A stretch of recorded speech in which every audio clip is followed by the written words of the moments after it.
উপন্যাস ডায়েরি চ্যানেলের পক্ষ থেকে আপনারা শুনছেন ডাকপিওর চিঠি। লিখেছেন রিক্তা ইসলাম মায়া। কণ্ঠে আমি তাসনোভা। পর্ব 41। হইচই বন্ধুমহলের পরিবেশে কখনো নূরজাহান পায়নি। নূরজাহানের ছোট থেকে বড় হওয়ার পরিবেশটাই ছিল অস্বাভাবিক। আর 10টা সাধারণ সৎমায়ের মতোই ছিল শাহানার ব্যবহার নূরজাহানের প্রতি। সৎমায়ের সংসারে খুব ছোটবেলায় নূরজাহান শিখে গিয়েছিল সবকিছু মানিয়ে নেওয়া।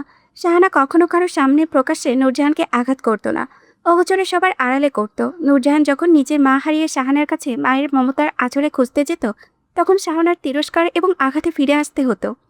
নূরজাহান চাপা স্বভাবের, কখনো নিজের ব্যথা কাউকে বলতে পারত না।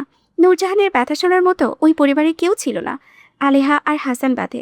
প্রথম প্রথম নূরজাহানের গায়ে যখন শাহানার বাড়ির চিহ্ন দেখাতো, সেই নিয়ে আলেহা হাসান দুজনেই পরিবারে ঝামেলা করত। শাহানা এতে আরও ক্ষিপ্ত হতো। সংসারে অশান্তি হতো, নূরজাহানকে তিরস্কার করত। ছোট্ট নূরজাহানের এসব ভালো লাগতো না। সে মায়ের আদর খুঁজত, যেভাবে শাহানা আশানুর আহাতকে কোলে তুলে ভাত মাখিয়ে খাইয়ে সেই আদর খুঁজত। সময়ে অসময়ে আশানুর ব্যথা পেয়ে কান্না করলে যেমন শাহানা আদর করে শান্ত করত, নূরজাহান সেই ভালোবাসা খুঁজত। নূরজাহানের ধারণা ছিল, সে যদি ঘরের সবচেয়ে লক্ষ্মী মেয়েটা হয়, তাহলে শাহানা নূরজাহানকেও আদর করবে, তিরস্কারে তুলে ঠেলে দেবে না। শাহানার মন জয়ের জন্য নূরজাহান অল্প বয়সেই ঘরের সব কাজ শিখে নেয়। হাতে হাতে শাহানার কাজ করে দিত। ভাবত শাহানা এই বুঝি খুশি হয়ে নূরজাহানের দিকে মমতার চোখে তাকাবে। কিন্তু সেই সুদিন নূরজাহানের জন্য কখনোই আসেনি। বড় হতে হতে নূরজাহান শিখে গিয়েছে, এটাই বাস্তবতা। সৎমায়ের সংসারে মানিয়ে নিতে পারলে তুমি জয়, নয়তো দুঃখী। নূরজাহান জয়ী মানুষের মতো বাস্তবতাকে মানিয়ে নিয়েছে, নীরবে সব সয়ে গিয়েছে। আজও তাই। আয়েশার মৃত্যুর পর নূরজাহানের জীবন কখনো সুদিন আসেনি। একটা অনিশ্চিত জীবন পার করেছে সর্বদা।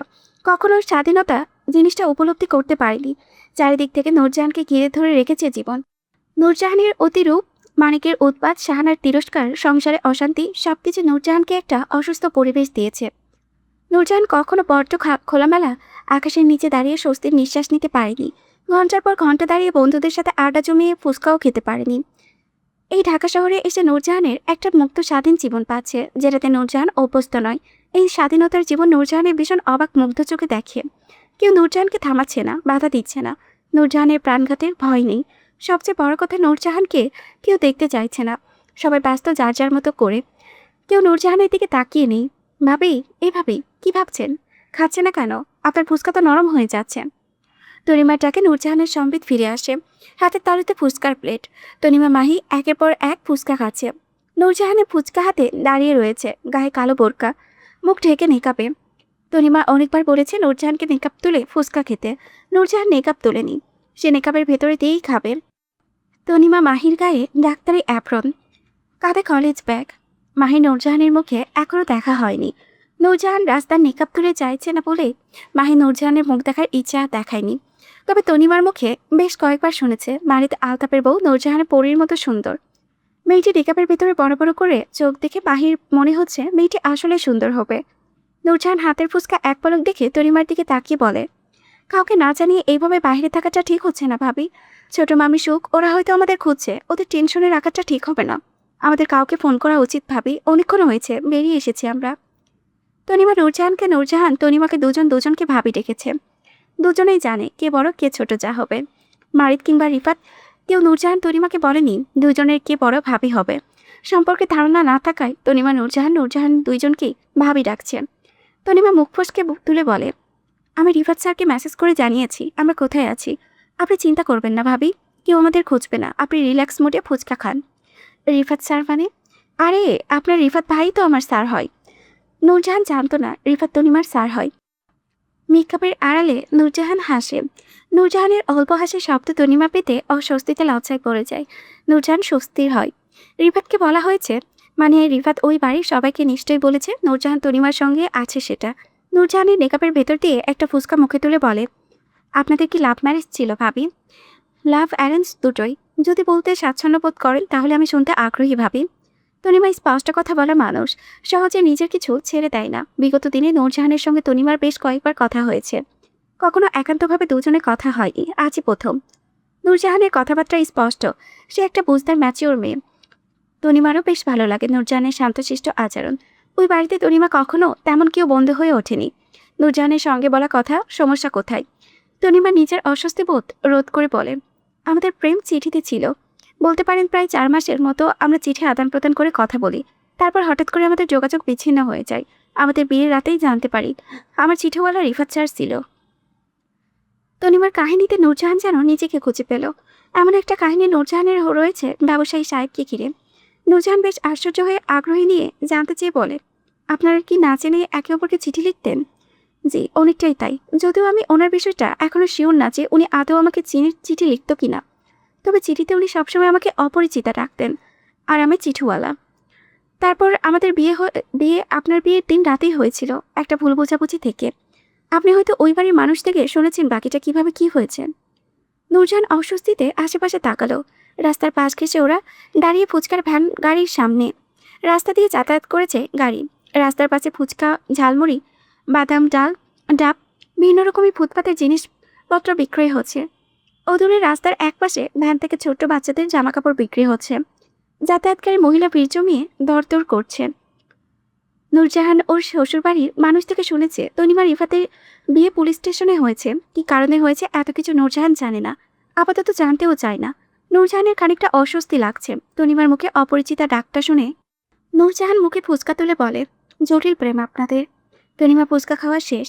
সে পাশে দাঁড়িয়ে থাকা লোকটাকে বলল 3টা ডাব দিতে। লোকটা ডাব কেটে তনিমা মাহি নূরজাহানের হাতে তুলে দেয়। তনিমা ডাবের বিল মিটিয়ে নূরজাহানের মুখোমুখি হয়ে পাইপে চুমুক বসিয়ে পানি পান করে বলে, আপনি যদি কিছু না মনে করতেন তাহলে একটা প্রশ্ন করি ভাবি। জি বলুন। আপনার দৃষ্টিতে ভালোবাসা কিভাবে? মেকআপের আড়ালে নূরজাহান পানি পান করছিল। তনিমার প্রশ্নে ডাব হাতে নিয়ে বলে, ভালোবাসার সঠিক সংখ্যা তো বলতে পারবো না, তবে আমার দৃষ্টিতে ভালোবাসা হচ্ছে যেটা শুধু হয়েই যায়। কে কোথা থেকে তার কাছে কি আছে, তার রং, ধর্ম, বর্ণ, প্রতিপত্তি কোনো কিছু আমার কাছে গুরুত্ব না। শুধু মানুষটার প্রতি আপনার অসীম মায়া থাকবে। দুনিয়ার সব কিছুর ঊর্ধ্বে শুধু আপনার ওই মানুষটাকে গুরুত্বপূর্ণ মনে হবে, যার জন্য আপনি কোনো কিছু বাজি ধরতে এক মুহূর্তেই ভাববেন না, যার উপস্থিতিতে আপনার সব কিছু ঠিক মনে হবে। কিন্তু তার অনুপস্থিতিতে দুনিয়া রংহীন বিরান। তখন আপনি বুঝবেন আপনি তাকে ভালোবাসেন। আর আমার দৃষ্টিতে সেটাই ভালোবাসা। নূরজাহানের কথায় তনিমা নিজেকে খুঁজে পেল। তনিমাও ফের রিফাতকে না দেখে না জেনে বিয়ের পরদিন ভালোবেসেছে। রিফাত কেমন, কি তার পরিচয়, তার ধর্মবর্ণ কিছুই জানতো না। আসলে ভালোবাসা এমনই হওয়া উচিত। তনিমা নূরজাহানের চোখের দিকে তাকিয়ে বলে, আপনি খুব চমৎকার মানুষ ভাবি। সবচেয়ে চমৎকার বিষয় হচ্ছে আপনার সাথে আমার অনুভূতিগুলো মিলে যাচ্ছে। নূরজাহানের বাকি কথা শেষ করার আগেই দুটো শক্তপোক্ত হাত নূরজাহানকে চাপড়ে জড়িয়ে পিছিয়ে যায়। তাল সামলাতে না পেরে নূরজাহানের হাতের ডাব রাস্তায় পড়ে। তনিমা মাহির আতঙ্কে এই আহাজারির মাঝে নূরজাহানের পেট উঠে যায় শূন্যে। মাহির নূরজাহানকে দুহাতে চাপড়ে জড়িয়ে বাকুলতায় বলে, আমার মনে হয়েছিল এই বুঝে আপনাকে আবারও হারিয়ে ফেললাম অপরিচিতা। মাহিদের দুহাতের শক্ত বাঁধনে নূরজাহানের শ্বাস আটকে আসে। মাহির লম্বা হওয়ায় নূরজাহানের পা শূন্যও ঝুলেছে। নূরজাহান পায়ের একটা জুতো খুলে রাস্তায় পড়ে গিয়েছে। মাহিদের বিড়বিড় নূরজাহানের কাছে আসতে অনিচ্ছাকৃত হলেও এই প্রথম তাদের দুজনের আলিঙ্গন। নূরজাহান খুশি হবে নাকি অস্বস্তিকর, চারিপাশে মানুষ ওদের দুজনকেই দেখছে। মাহিদ নূরজাহানের কানের কাছে বিড়বিড় করে কথাটা বলেছে, সেটা শুনে নূরজাহান অবাক হয়ে বলে, আমার অনুপস্থিতি আপনাকে পোড়ায় ব্যবসায়িক সাহেব। আপনার অনুপস্থিতি আমাকে পাগল করে দেয়। কথায় কথায় মারিদ নূরজাহানকে সত্যটা বলে। নূরজাহান প্রচণ্ড অস্বস্তিতে দুহাত ঠেলে মারিদকে দূরে সরিয়ে নিচে নামতে চায়। মারিদ ছাড়ে না। রিফাত তনিমার মেসেজ পেয়ে মারিদকে সঙ্গে করে নিয়ে এসেছিল। দূর থেকে তনিমার সঙ্গে নূরজাহানকে দেখে মারিদ পাগলের মতো ছুটে এসে জড়িয়ে ধরে। মারিদ নূরজাহানকে ছাড়ছে না দেখে বিরক্ত হয়ে বলে, মারিদ ছাড় নূরজাহান রে, তোর মতো বউ মাইনছে নাই? হ্যাঁ, সুন্দরী মাইয়া দেখলে খালি রাস্তায় জড়াই ধরতে মন চাই।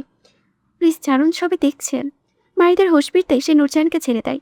নূরজাহান সোজা হয়ে দাঁড়াতে মারিদ শক্ত হাতে নূরজাহানের হাত মুঠোয় চেপে ক্ষিপ্ত মেজাজে বলেন, আপনাকে মানা করেছিলাম বাসা থেকে বের না হতে, কেন বের হয়েছেন? আপনি ঢাকা শহরে কিছু চেনেন? যদি কিছু আজকে হতো। মারিদকে রেখে যেতে দেখে তনিমা নূরজাহানের দিকে হয়ে মারিদের সাফাই দিয়ে বলে, আসলে ভাইয়া ভাবিকে ছোট মামি নিয়ে এসেছিলেন শপিং মলে। আমার আম্মা পাঠিয়েছিলেন ভাবিকে। কেনাকাটার মাঝে ভাবি সবার থেকে আলাদা হয়ে যান। আমার কলেজ শেষ করে ভাবিদের সঙ্গে জয়েন হওয়ার কথা ছিল, সেজন্য আমার ফ্রেন্ড বাইকে নিয়ে এখানে আসি। ভাগ্যক্রমে ভাবিকে শপিং মলের বাইরে একা দাঁড়িয়ে থাকতে দেখে ওনাকে আমার সঙ্গে নিয়ে আসি। আপনার ভাইকেও মেসেজ করে জানাই আমাদের লোকেশনের কথা।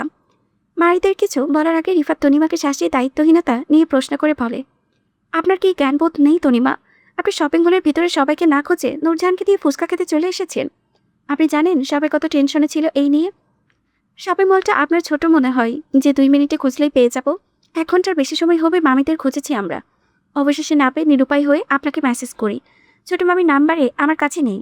সুপিয়া আফিয়া আপু কেউ ফোন আনেনি বলে তাদেরকেও ফোন করতে পারিনি। সেজন্য আপনাকে বড় মামিকে, আপনার আম্মুকে, ইভেন ছোট মামাকেও ফোন করে জানিয়েছি ভাবি আমার সাথে আছে, যাতে ছোট মামা ফোন করে ছোট মামিকে বলে টেনশন না করতে। এখন আপনাদের যদি এত দায়িত্ববোধ থাকে তাহলে বউদের জন্য সময় বের করে নিজেরা কেন নিয়ে আসতে পারেন না শপিং মলে? আপনাদের বউয়ের প্রয়োজনগুলো কেন আপনাদের বাবা মাকে দেখতে হয়? বিয়ে করলেই বুঝি সব দায়িত্ব শেষ হয়ে যায়? আজ ভাবের কিংবা আমার যদি কিছু হতো তাহলে এর জন্য কি আপনারা দায়ী থাকতেন না? ধনিমার কথা বেশ তীক্ষ্ণ কর্কশ। রিফাত রাগে চুয়াল শক্ত করে দাঁড়িয়ে, সে অপমানিত বোধ করছে এতগুলো মানুষের সামনে তনিমা এইভাবে বলাই। মারিত তনিমার কথাই নূরজাহানের দিকে তাকাই। সে অপমান বোধ করেনি, বরং মনে হচ্ছে তনিমা মারিত রিফাতের চোখে আঙুল দিয়ে দেখিয়ে বলেছে বিয়ে করলেই হয় না, বউয়ের দায়িত্বও পালন করতে হয়। রাগান্বিত মারিত নূরজাহানের হাত চেপে গাড়ির দিকে হাঁটে। রিফাত তনিমাকে ইগনোর করে মারিদের পেছনে যেতে চাইলে তনিমা রিফাতের পথ আটকে দাঁড়িয়ে বলে, আপনি কোথায় যাচ্ছেন? জাহান্নামে যাচ্ছি, যাবেন? না, আপাতত মুড নেই, আপনি যাচ্ছেন যান, যাওয়ার আগে আমার বিলটা দিয়ে যান। ভাবিকে নিয়ে ফুচকা ডাব হাবিজাবি খেয়েছি, এসবের বিল কে দেবে? রিফাত রাগে তাতে দাঁত চেপে দুহাত পকেটে গুজে যা পেল সবকিছু দুহাতের মুঠোয় নিয়ে তনিমার হাতে তুলে দিয়ে বলে, শুধু ডাব খেলেন কেন? সঙ্গে আবার কলিজাটাও খেতেন। যদিও আমি মানুষের কলিজা খাই না, তবে আপনারটা খেতে আমার সমস্যা নেই। কোথায় অ্যাভেলেবল আছে বলুন? রিফাত রাগে তাতে দাঁত পিষে সে মনে করেছিল সে জাউরা, কিন্তু এখন দেখছে তনিমা তার থেকেও এক কাঠে উপরের জাউরা। রিফাত কথা না বাড়িয়ে রাগান্বিত ভঙ্গিতে চলে যায়। তনিমা রিফাতের চলে যাওয়ার দিকে তাকাই। মাহি বলে, আল্লাহ দোস্ত, তুই রিফাত স্যারের সঙ্গে এইভাবে কথা বলিস? ভয় করে না স্যারকে? তোর স্যার আমার স্বামী, তাকে ভয় পাওয়ার ছেড়ে দিয়েছি আরও অনেক আগেই। তনিমার দু হাতের দিকে তাকাই। রিফাতের driving licence, credit card, wallet সবকিছু তনিমার হাতে দিয়ে সে রাগে চলে গিয়েছেন। অথচ এই কাগজপত্র ছাড়া রিফাত একদিনও চলতে পারবে না। তনিমা রিফাতের জরুরি কাগজগুলো ব্যাগে ঢুকিয়ে রাখে। 1000 টাকার নোট বেশ অনেকগুলো একত্রে রাখা সেখানে। হাতে একটা নোট নিয়ে তনিমা বাকি টাকাগুলো ব্যাগে রাখে। এই লোক আজ রাতে তনিমাকে কল করবে, এটা নিশ্চিত। একটা অন্ধকার কালো ছায়ায় দাঁড়িয়ে আছে একজন। নূরজাহান অন্ধকার ছিঁড়ে আলোর সন্ধানে দৌড়াচ্ছে এলোমেলো। কালো ছায়ায় মানবীর থেকে বাঁচতে প্রাণপণে দৌড়াচ্ছে। নূরজাহান যত দৌড়াচ্ছে ততই অন্ধকার ছায়াটা যেন নূরজাহানকে গ্রাস করে নিচ্ছে ক্রমাগত। নূরজাহান ভয়ার্ত দিশাহারা অবস্থায় চিৎকার করে ডাকছে হাসানকে, আব্বা, আব্বা আপনি কোথায়? আমি নূরজাহান, আপনার মেয়ে। আব্বা, আমি অন্ধকারে হারিয়ে গেছি, পথ খুঁজে পাচ্ছি না। আব্বা আমাকে বাঁচান আব্বা। বিশাল বিস্তৃত অন্ধকার মরুভূমি, আশেপাশে শুনছান নিস্তব্ধতার ছায়া, কেউ কোথাও নেই। নূরজাহান দৌড়াচ্ছে আলোর সন্ধানে। হঠাৎ অন্ধকারের মাঝে একটা শীতল ঠান্ডা হাত নূরজাহানের হাত চেপে ধরে। নূরজাহান ভয়ে চিৎকার করে জোরাজোরি করে নিজেকে ছাড়াতে চায়, কিন্তু কালো ছায়াটা নূরজাহানকে ছাড়ে না। ভয়ার্ত নূরজাহান চিৎকার করে বলে, কে কে আপনি? কি চান আমার কাছে? আপনাকে যেতে দিচ্ছেন না কেন আপনি? আমাকে ছেড়ে দিন। আমি আমার স্বামীর কাছে যেতে চাই। ব্যবসায়ী সাহেব, আপনি কোথায়? আমাকে এই অন্ধকারে বের হতে করুন। আমি আপনার নূরজাহান। ব্যবসায়ী সাহেব, তুই আমার সাথে বেইমানি করছিস নূরজাহান। আমার কথা রাখিসনি, ওয়াদা ভঙ্গ করছিস। নূরজাহান ভয়ে তাল মিলিয়ে ওঠে, সর্বাঙ্গ কেঁপে ওঠে মায়ের গলা শুনে। নূরজাহানের বড্ড বেশি পিপাসা পেল। জিভতে তৃষ্ণার্ত ঠোঁট ভেঙে কাতর গলায় ডাকি মাকে, আম্মা, তুমি আমার আম্মা। আম্মা তুমি কই? আমি তোমাকে ছুতে পারছি না কেন? আম্মা দেখো, আমি তোমার নূরজাহান, আমার সামনে আসো। আয়েশার কালো ছায়াটা ক্রমশ নূরজাহানের কাছ থেকে দূরে সরে যেতে লাগলো। বেশ রাগী স্বর শোনা গেল আয়েশার, আমার দেওয়া প্রতিশ্রুতি তুই ভঙ্গ করছিস। তুই আমার মেয়ে না নূরজাহান, আমার মেয়ে না। তাহলে আমি কার মেয়ে আম্মা? আমার আব্বার মেয়ে আমি। আমি তোকে কখনো ক্ষমা করবো না নূরজাহান। আমাকে ক্ষমা করিও না আম্মা, আমি পারবো না তোমার কথা রাখতে। আব্বা আমাকে বিয়ে দিয়েছে, আমি সংসার চাই আম্মা, সুখী সংসার। তুমি দেখো আমি সুখী হব আম্মা, ভীষণ সুখী হব। আয়েশার কালো ছায়াটা যত দূরে সরে যাচ্ছে নূরজাহান ততই দিশাহারা পাগল হয়ে মায়ের পেছনে দুহাত মেলে দৌড়াতে থাকে। মাকে আরেকটু দেখার আকাঙ্ক্ষা, কিন্তু আয়েশা পিঠ ঘুরিয়ে চলে যাচ্ছে। নূরজাহানের চিৎকার করে ডাকছে আয়েশাকে, আম্মা, ও আম্মা, তুমি আমারে ছেড়ে দাও না আম্মা। নূরজাহান, এই নূরজাহান, শুনছেন? কি হয়েছে আপনার? কাকে ডাকছেন আপনি? এমনভাবে ঘামছেন কেন? নূরজাহান উঠুন, এই নূরজাহান। নূরজাহান অনবরত বিড়বিড় করে আয়েশাকে ডাকছে। মারি দু হাতে ঠেলে দিতেই নূরজাহান ঘুমের ভাঙিয়ে যায়। বারান্দায় ছোট্ট সোফায় কুঁজো হয়ে শুয়ে পড়েছিল নূরজাহান। মারিতে ডাকে নূরজাহান দরপড়িয়ে ওঠে বসে। শরীর কাঁপছে, ঘন ঘন নিঃশ্বাস ফেলেছে। অসময়ে ঘুমে আয়েশাকে নিয়ে স্বপ্ন দেখেছিল নূরজাহান। আয়েশা ভীষণ রেগে আছে নূরজাহানের উপর। মারিত বারান্দায় আলো জ্বালায়। নূরজাহান ঘেমে একাকার দুঃস্বপ্ন দেখে বড় বড় শ্বাস ফেলছে সে। মারিত নূরজাহানকে অস্থির দেখে বলে, আপনি ঠিক আছেন নূরজাহান? আপনি এভাবে ঘামছেন কেন? বাজে স্বপ্ন দেখেছিলেন? নূরজাহান গভীর শূন্য চোখে মারিদের দিকে কয়েক পলক তাকিয়ে উঠে দাঁড়ায়। বেশ শান্ত স্বরে প্রসঙ্গ পাল্টে বলেন, আপনি কখন এসেছেন? মাত্র আসলাম। কয়টা বাজে? 1:30। খেয়েছেন? জি। তাহলে আপনি ঘুমিয়ে পড়ুন। আমার জন্য চিন্তা করবেন না, আমি ঠিক আছি। নূরজাহান মারিদকে পাশ কাটাতে চাইলে মারিদ নূরজাহানের বাহু টেনে নিজের মুখোমুখি করে বলে, কি হয়েছে আপনার? এমন করছিলেন কেন? আমার কিছু হয়নি। আমার এমনিতেই তো ঘুম থেকে উঠলাম মাত্র। কি হবে আমার বলুন? বাজে স্বপ্ন দেখেছিলেন? এভাবে ঘেমে যাচ্ছেন কেন? নূরজাহান কথা কাটাতে মাথার উপরে ছোট্ট ফ্যানটার দিকে তাকিয়ে বলল, মাথার উপরে ফ্যানটা বন্ধ, সেজন্য হয়তো ঘেমে গিয়েছি। আপনি অহেতুক চিন্তা করছেন। আমার জন্য ব্যস্ত হবেন না, যান। আপনি গিয়ে শুয়ে পড়ুন, আমি ফ্রেশ হয়ে আসছি। নূরজাহান চুপচাপ নাড়ি থেকে নিচের বাহু ছাড়িয়ে ওয়াশরুমে যায়। ওয়াশরুমের বেসিনের ট্যাপ ছেড়ে কম্পিত হাতে মুখ বরাবর পানি ছিটায়, যেন কোনো কিছু থেকে পালিয়ে বাঁচতে চায়। নূরজাহানের অতীত বর্তমানের দরজায় কড়া নেড়েছে। নূরজাহান দরজা খুলতে চায় না বলে ভেতর থেকে তালা মেরেছে। নূরজাহানের অতীতের কোনো কিছু আর বর্তমানে চায় না। আয়েশাকে দেওয়া ওয়াদা প্রতিশ্রুতি ভঙ্গ করে হলেও নূরজাহান বর্তমান নিয়ে বাঁচতে চায়। নূরজাহানের পরপর মুখে পানি ছিটিয়ে আয়নার দিকে তাকায়। তখনই নিজের ভেতরকার সত্যটা আয়নার প্রতিবিম্ব হয়ে সামনে এসে নূরজাহানের। নূরজাহান কাঁপা স্বরে বলে, কে তুমি? তোর সত্যা। কেন আমায় চিনতে কষ্ট হচ্ছে বেঈমান? কেন এসেছো তুমি? কি চাও আমার কাছে? নূরজাহানের সস্তা তিরস্কার করে জানালো, তুই কি আমার দিবি? তুই তো পাপী, প্রতিশ্রুতি ভঙ্গকারী, যে নিজের মায়ের সাথে সৎ নয়। তার কাছে কি আমি কি চাইব? নূরজাহান শক্ত গলায় জবাব দিল, সুখ আমার প্রাপ্য। আমি তোমাদের কারো কথা শুনবো না, তোমরা চলে যাও। আয়নায় নূরজাহানের প্রতিবিম্বটা ব্যঙ্গ করে বলল, তুই পাপিষ্ঠ, ভয়ঙ্কর, মিথ্যাবাদী। নূরজাহানের স্নান গলায় জানালো, আমি পরিপূর্ণ, সুখ আজ আমার খাতায়। আমার তোমাদের কাউকে দরকার নেই। সে চিৎকার করে বলে, তুই গাদ্দার, গাদ্দার। সুখের লোভে বেইমানি করছিস, ধোকা দিচ্ছিস নিজের মাকে। বিশ্বাসঘাতক, তোর কোনো ক্ষমা নেই। নূরজাহান ধীরকণ্ঠে বিড়বিড় করে, সব সত্যের জয় হয় না। আমি আমার মায়ের দেখানো পথে আর হাঁটতে চাই না। আমার মা আমাকে একটা অন্ধকার অনিষ্টের জীবন ছাড়া কিছুই দিতে পারেনি। এবার সুখ আমার প্রাপ্য। আজ আমার কাছে সব আছে, স্বামী, সংসার, নতুন জীবন। কি নেই আমার? আমি আজ পরিপূর্ণ। আমার তোমাদের প্রয়োজন নেই। স্বার্থপর কথাকার। স্বার্থপর হলে হয়েছি, তোমাদের কি? তোমরা কেন বারবার আসো আমার কাছে? চলে যাও। আমি আর তোমাদের কথা শুনবো না। আমার জীবনে আমি অনেক সুখী হতে চাই, যারা দুঃখগুলো আমার সুখের তিরস্কারে মুখ লুকায়। তোমার প্রয়োজন নেই আমার, শুনেছ? যাও, তোমরা যাও। আর কখনো আমার সামনে আসবে না। তোর মাকে করা ওয়াদা, প্রতিশ্রুতি আর আমানতের কি হবে? সব ভুলে যাবি তুই নূরজাহান? নূরজাহান বেশ স্বার্থপরের মতো করে বলে, এই মুহূর্তে আমি কাউকে চিনি না। তোমাকে, মাকে, কাউকে না, সব ভুলে গিয়েছি আমি। আমার মা মৃত। তার সাথে আমার কোনো প্রতিশ্রুতি নেই, সব মৃত। আয়নার সত্যটা অদৃশ্য হয়ে যায়। নূরজাহানের মুখে পানি ছিটিয়ে বেরিয়ে আসে। ঘরে আলো চলছে। মারিক কোথাও নেই। নূরজাহানের ডায়েরি লেখার অভ্যাস আছে। জীবনে ছোট বড় মুহূর্তগুলো ডায়েরি বন্দি করতে পছন্দ করে সে। নূরজাহানের একটা ডায়েরি খুঁজে পাচ্ছে না। হঠাৎ কোথায় যেন হারিয়ে গিয়েছে। অপরটা আছে, ডায়েরির নাম লেখা, ডাকপ্রিয়। এই ডায়েরিটা নূরজাহানের মা আয়েশার ছিল। এটাতে কখনো আয়েশায় কিছু লেখা হয়নি। মায়ের শেষ স্মৃতির সাথে এই ডায়েরিখানাও একটা রয়েছে নূরজাহানের কাছে। নূরজাহান এই ডায়েরিতে কিছু লেখে। তখন তার মনে হয় নূরজাহান আয়েশার কাছে মনের সব কথা নিংড়ে প্রকাশ করেছে, আর আয়েশা সেটা যত্ন সহকারে শুনছে। নূরজাহান নিজের টলি ব্যাগ খোলে, ব্যাগের নিচে কাপড় মোড়ানো নীল ডায়েরিটা খোলে। ডায়েরির অংশে কলম বাঁধা। নূরজাহান পা ভাঁজ করে ফ্লোরে বসে কলম হাতে পৃষ্ঠায় লিখে জীবনের কিছু অবকার অংশ।